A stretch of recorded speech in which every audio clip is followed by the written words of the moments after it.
আজ সোমবারের দিনে বাড়াতে গোপন এই দুরূদটি ১০০বার পড়ুন।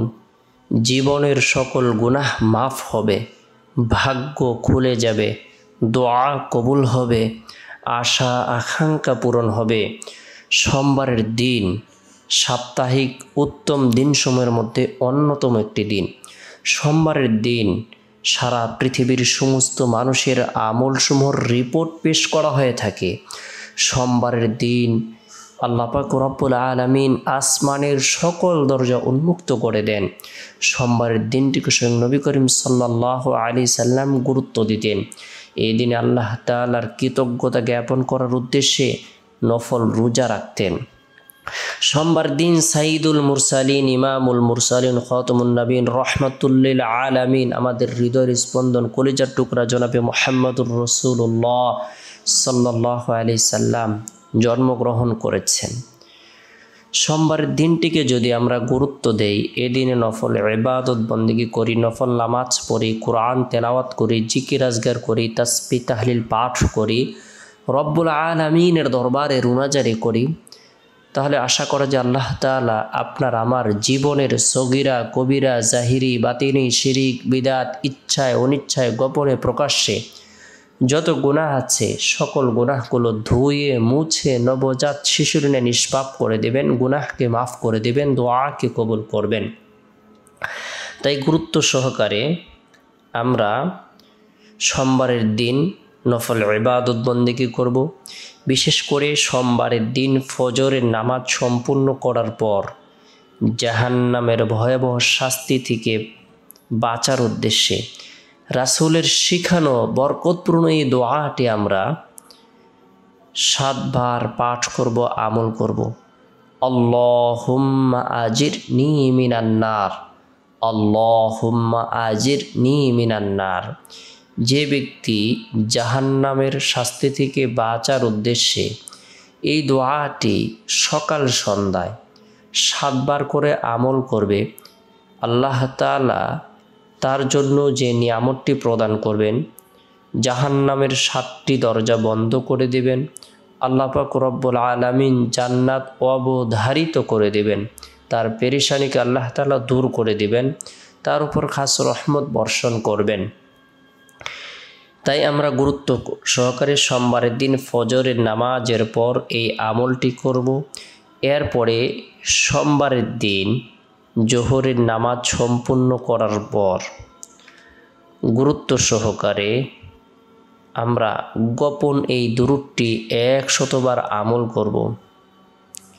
যে ব্যক্তি নবী সাল্লাল্লাহু আলাইহি সাল্লামের প্রতি মহব্বত রেখে, ভালোবাসা রেখে, আন্তরিকতা রেখে দুরূদের আমল করবে, আল্লাহ পাক রব্বুল আলামিন তার উপর এত বেশি আনন্দিত হবেন, খুশি হবেন, তার উপর রহমত বর্ষণ করবেন, তার পদমর্যাদাকে বৃদ্ধি করে দিবেন, তার গুনাহকে মাফ করে দিবেন। দুরূদ এমন একটি আমল স্বয়ং আল্লাহ পাক রব্বুল আলামিন নিজেও করেন।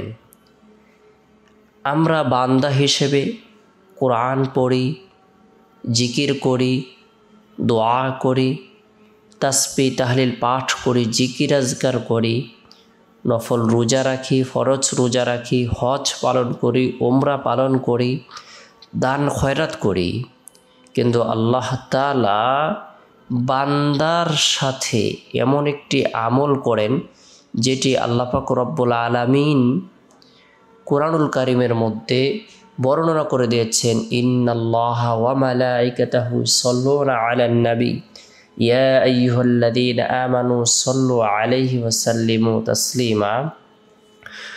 দুরূদের আমল এমন আমল স্বয়ং আল্লাহ তাআলা নিজেও করেন। অন্য আমল বান্দাদের উপর আল্লাহ তাআলা অর্পণ করে দিয়েছেন। বান্দারা আল্লাহর নৈকট্য লাভের উদ্দেশ্যে ইবাদত বন্দেগী করে, আর আল্লাহ তাআলা বান্দাদের সাথে সাথে নিজেও যে আমলটি করেন সেটি হলো দুরূদের আমল করেন। দুরূদ পড়ার মাধ্যমে বান্দার ইহকালীন সুখ শান্তি এবং পরকালীন সুখ শান্তি আরামায়ের সফলতার পথ উন্মুক্ত হবে। আল্লাহ পাক রব্বুল আলামিন তাকে প্রচুর পরিমাণে নিয়ামত প্রদান করবেন। তাই আমরা দুরূদের আমল করব।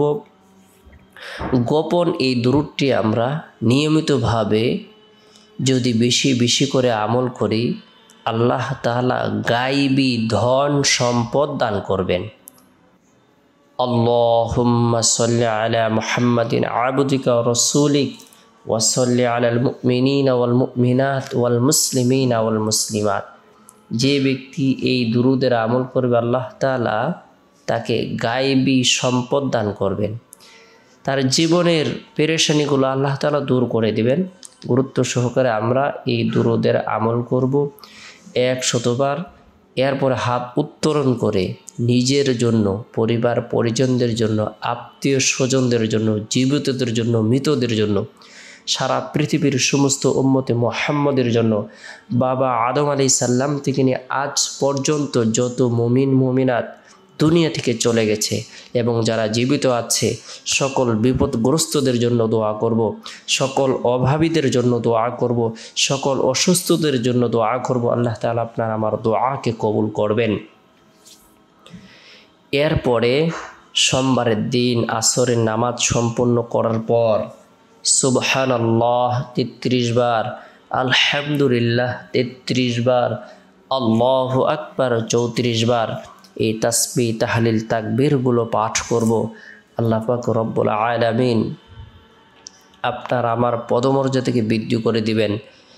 জান্নাতকে আল্লাহ তাআলা সাজাইতে থাকবেন। বান্দা যত বেশি সুবহানাল্লাহর জিকির করবে, আলহামদুলিল্লাহর জিকির করবে, আল্লাহু আকবার পাঠ করবে, আল্লাহর পবিত্রতা বর্ণনা করবে, আল্লাহর বরত্বকে স্বীকার করবে, আল্লাহর একাত্মবাদকে স্বীকার করবে, আল্লাহর প্রশংসা বর্ণনা করবে,